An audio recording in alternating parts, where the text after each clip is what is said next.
Here in northern Myanmar's Kachin state, thousands of displaced family members with no jobs cross regularly into China, hoping to earn money.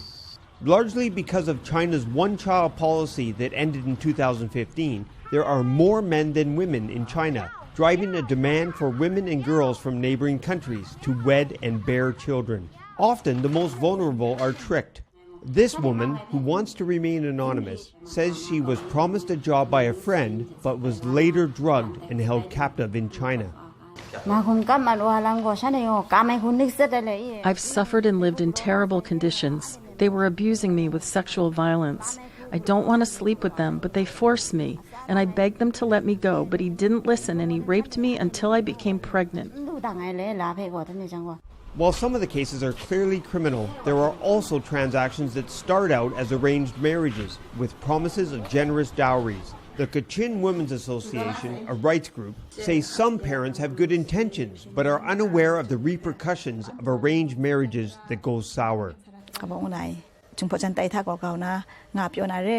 think many of the parents want their daughter to marry with a Chinese man because they think they will have a better life in China.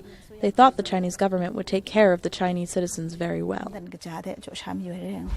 Sangra's job as a corn picker in China ended after the government tightened up border security. With the sudden loss of income, an arranged marriage of her 16-year-old daughter with a wealthy groom sounded good. My daughter was still young and I didn't want her to get married at first, but the Chinese family said they'll take care of her.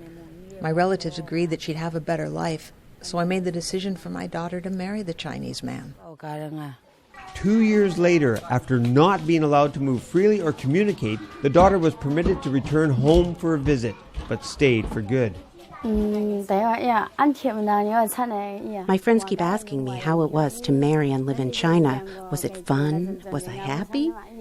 I told them it's not fun. I'm very sad and disappointed to have gotten married. As new fighting between the government and Kachin rebels has put peace negotiations and the region's stability on hold, observers say that trafficking crimes are expected to increase. Steve Sandford for VOA News.